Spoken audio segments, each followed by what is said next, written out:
देखो एनडीए 1 2016 का previous year paper लिया हूँ और हमने इतने आसानी से सॉल्व करूँगा इन सब क्वेश्चन को कि आप भी ऐसे अप्रोच डेवलप करोगे, ठीक है। और आप भी ऐसा ही एग्जाम में अप्रोच डेवलप करना, इससे ना रटना है ना कुछ, कॉमन सेंस और जो क्वेश्चन का डिमांड है उसके अकॉर्डिंग ही सॉल्व करेंगे और आसानी से हमें आंसर मिलता जाएगा।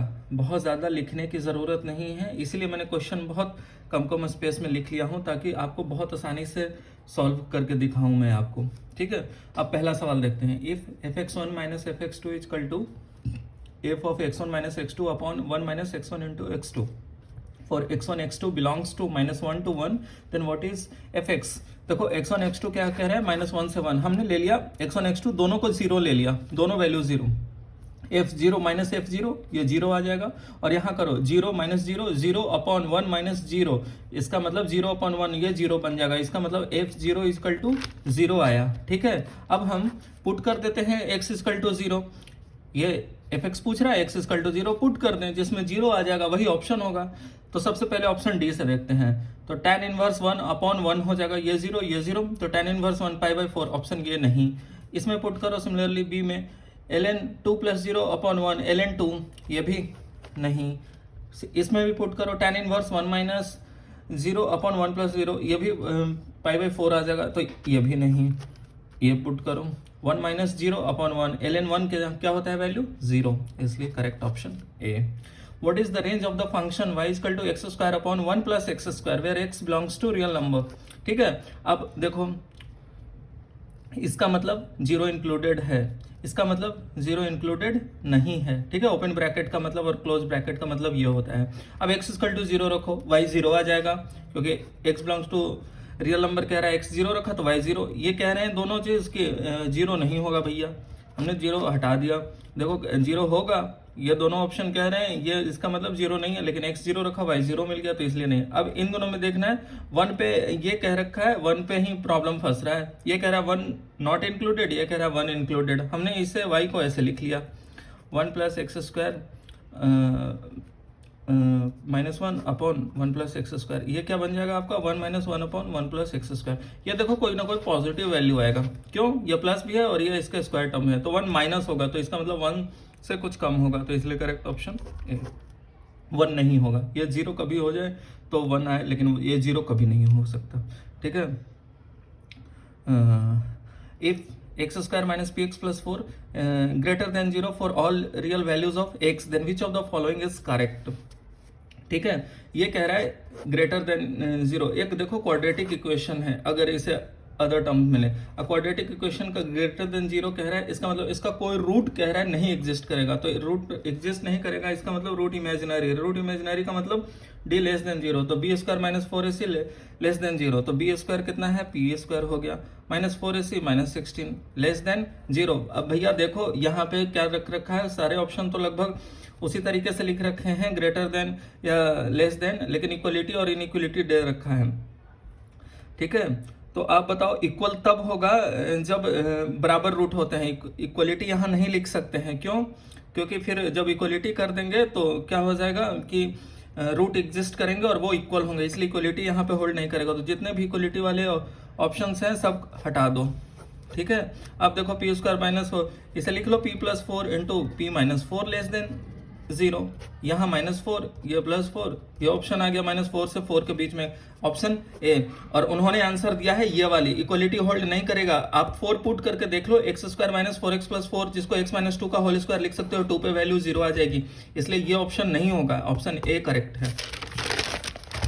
अगला क्वेश्चन देखो, what is the maximum value of the function f theta equal to 4 into sine square theta plus cos to the 4 theta, ठीक है। अब देखो एक तरीका तो ये भी है, इसे D F over D theta निकालो, फिर उसे 0 रखो और फिर वहां पे वैल्यू पुट करो। हम कहते हैं ये ना करो, सीधे हमें थीटा इक्वल टू 0 या थीटा इक्वल टू 90 डिग्री पे साइन या कॉस का वैल्यू हमें पता होता है, हमने कर लिया थीटा इक्वल टू 0, थीटा 0 किया तो 4 इंटू साइन 0 0 और कॉस 0 1 4, अब हमें 4 मिल रहा है। अब देखो क्या कहते हैं 4 मिल रहा है, इसका मतलब मैक्सिमम पूछ रहा है, मैक्सिमम जब हमें 4 मिल रहा है और 4 से कोई बड़ा ऑप्शन दे नहीं रखा है, तो इसलिए हमें दूसरा वैल्यू जाने की जरूरत नहीं है, इसलिए ये सब कट गया और हमने मान लिया ऑप्शन डी सही answer. F x is equal to mod of x minus 1 plus x square where x belongs to R, which of the following statement is correct. fx is continuous but not differentiable at x is equal to 0, fx is continuous but not differentiable at x is equal to 1, fx is differentiable at x is equal to 1, fx is not differentiable at x is equal to 0 and x is equal to 1। आप देखो ये दो function का सम है fx, तो एक mod of x minus 1 है और एक एक्स स्क्वायर है। हम जानते हैं एक्स स्क्वायर डिफरेंशिएबल ऑलवेज होता है, और mod ऑफ कोई भी फंक्शन mod ऑफ x हम जानते हैं नॉन डिफरेंशिएबल है। ये नॉन डिफरेंशिएबल कहाँ पे होगा? x इक्वल टू 1 पे। इसका ग्राफ कुछ ऐसे होगा, ठीक है, ये वैल्यू 1 होगा, ठीक है, ये है इसका। तो ये non differentiable function plus differentiable function बाद में फाइनली क्या बनता है? Non differentiable function. ये कहाँ नॉन डिफरेंशिएबल है? x इक्वल टू 1 पे। कौन सा ऑप्शन है? देखो ऑप्शन बी कह रहा है fx is continuous but not differentiable at x equal to 1, तो इसलिए करेक्ट ऑप्शन बी है, ठीक है। अगला क्वेश्चन देखो, if log ab base a is equal to x then what is log ab base b equal to. अब देखो इसमें सॉल्व करोगे तो आपको आंसर मिल जाएगा। हम कहते हैं बुद्धिमानी करो, a को 10 मानो, b को 10 मानो, ठीक है। अब ये क्या बना? 2 बन गया, तो x क्या आ गया? 2। इसे देखो 10 और ये 100, तो ये क्या बना? ये भी 2 बना। अब 2 किस में आता है? 1/2 ऑप्शन नहीं बनेगा। 2/3 नहीं आएगा, x को 2 रखते जाओ। x2/1 - 2 ये भी नहीं, -2 बन गया। ये x2 और 2 - 1 ये बन गया 2, तो करेक्ट ऑप्शन डी। अगला क्वेश्चन देखो, विच of the following determinants have value 0, ठीक है। अब इसे तुम मैथमेटिकली निकालने लगोगे एक्सपेंड करके, तब तो आ जाएगा आंसर। हम कहते हैं आसानी से इसे कैसे निकालें, ठीक है। अब देखो एबीसी कोई नंबर लिख रखा है, हम ये दोनों डिटर्मिनेंट्स में दिख रहा है। हमने क्या कहा? a equal to 0, b equal to 0 और c इक्वल टू 0। अब देखो इसमें 0 0 0 कर दिया, इसमें 0 0 0 हो गया, ये भी 0 0, तो ये वैल्यू क्या हो गया? पूरा 0। यहाँ देखो 1 0, ये भी कर देंगे तो ये 0, ये भी 0, ये भी 0, ये भी 0, ये भी 0। अब जानते हैं कोई एक कॉलम भी अगर पूरा 0 हो जाए तो उसका वैल्यू 0 हो जाता है, तो यहाँ तो दो हैं, तो ये भी 0।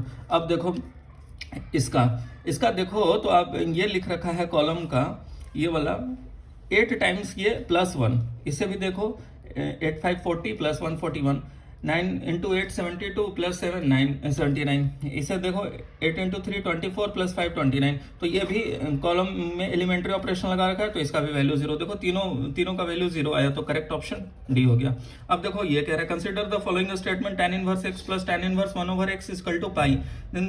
दूसरा पॉइंट क्या कह रहा है? There exist x y belongs to -1 to 1 where x not equal to y such that sin inverse x + cos inverse y is equal to π/2। which of the above statements is are correct? 1 only, 2 only, both 1 and 2, neither 1 or 2। देखो हम क्या कहा? x equal to 1 मान लिए, x equal to 1 माना, तो ये क्या बना? π/4, और ये भी 1 क्या बना? π/4। π/4 + π/4 कितना होता है? π/2, जो कि पाई दे रखा है, तो इसलिए पहला पॉइंट गलत हो गया।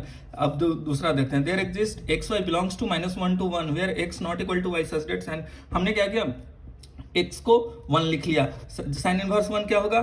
साइन इनवर्स कब से डिफाइन होता है? π/2 -π/2 से π/2, तो sine inverse 1 π/2। x equal to 1 यहाँ लिख लिया और y इक्वल टू -1। क्यों? x not equal to y दे रखा है, इसलिए हमने अलग अलग वैल्यू ले लिया, और -1 और 1 इंक्लूडेड है। कॉस इनवर्स -1 लिखो तो ये पाई, तो पाई + π/2 3 π/2, जो कि π/2 के बराबर नहीं है, तो ये भी ऑप्शन गलत, तो नाइदर 1 नॉट 2। देखो अगला क्वेश्चन कह रहा है consider the line y equal to 3x, y equal to 6x and y equal to 9। What is the area of the triangle found by this lines.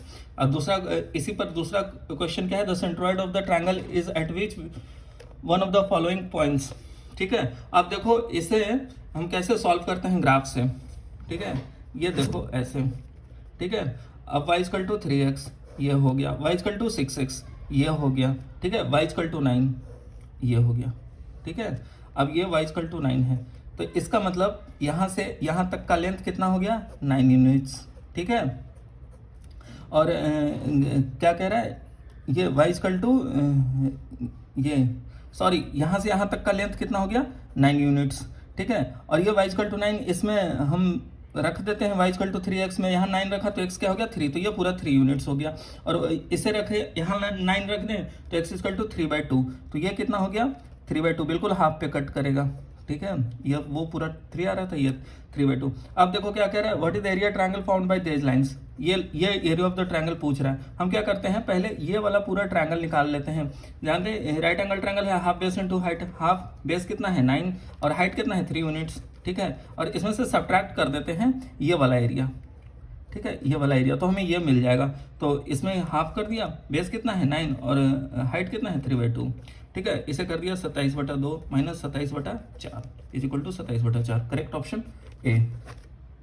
ठीक है, अगला ऑप्शन देखो, the centroid of the triangle is, देखो centroid तो ये ऐसे भी find out कर सकते हैं, इंडिविजुअल का पॉइंट लिखें, कोऑर्डिनेट लिखें और उन सबका सम करके और डिवाइडेड बाय 3 करें, वो भी कर सकते हो। हम आपको बता देते हैं ऑप्शन देख के कैसे एलिमिनेट करेंगे।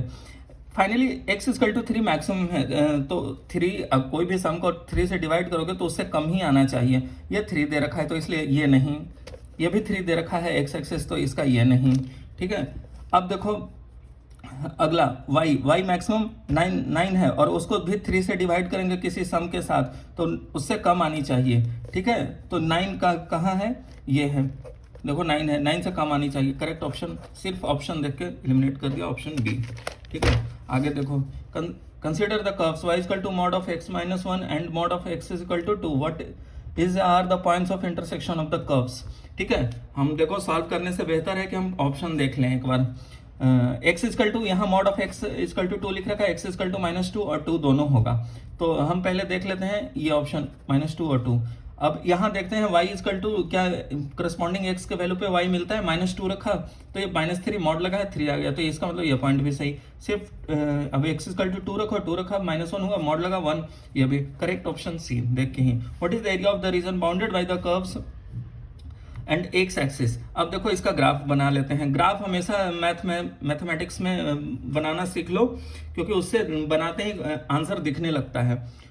इसका हम ग्राफ बना लेते हैं। y equal to mod of x, ये है आपका 1, ये आपका बन गया मॉड ऑफ x माइनस 1, और mod of x equal to 2, तो x इक्वल टू 2 पे ये है, ठीक है, और x इक्वल टू -2 पे आपका ये ग्राफ है, x इक्वल टू -2 पे।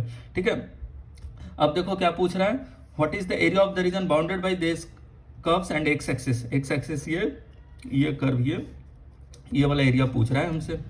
ठीक है, अब देखो ये लेंथ कितना हो गया, अब देखो ये लेंथ कितना हो गया 3 यूनिट्स, ये पूरा हाइट कितना, x इक्वल टू -2 रखो तो ये 3, पूरा लेंथ क्या बन गया 3 यूनिट्स। ठीक है, सिमिलरली यहाँ पे 2 है और ये 1 है, तो ये पूरा कितना बन गया 1 यूनिट्स, और इसका ये हाइट कितना है, x इक्वल टू 2 रखे इसमें तो 1 बना, तो ये 1 यूनिट्स। अब इसका एरिया लिख लो, इसका एरिया लिखे तो ये लिखे 1/2 into 3 base into height 3 plus 1/2 base कितना 1 इंटू 1, ये कितना कर लिए 9/2। ठीक है, प्लस 1/2 10/2, तो 10/2 is equal to 5 units, correct option C. अब देखो अगला, consider the following triangle ABC in which cos A plus cos B plus cos C equal to √3 sin π/3। हम जानते हैं ये sin 60 है, √3/2, तो ये पूरे लिख रखा है, उसको √3/2 करेंगे तो ये 3/2 बनेगा। अब देखो 3 टर्म है और 3 को हम जानते हैं cos 60 1/2 होता है, तो ये भी 1/2 1/2 1/2 तीनों ऐड कर देंगे 3/2, तो हम क्यों ना a equal to b equal to c equal to 60 degree लिख दें। What is the value of sin a/2 sin b/2 sin c/2, ये बन जाएगा a/2 sin 30 into sin 30 into sin 30, sin 30 1/2, 1/2 को 3 टाइम्स मल्टीप्लाई करेंगे 1/8, करेक्ट ऑप्शन सी।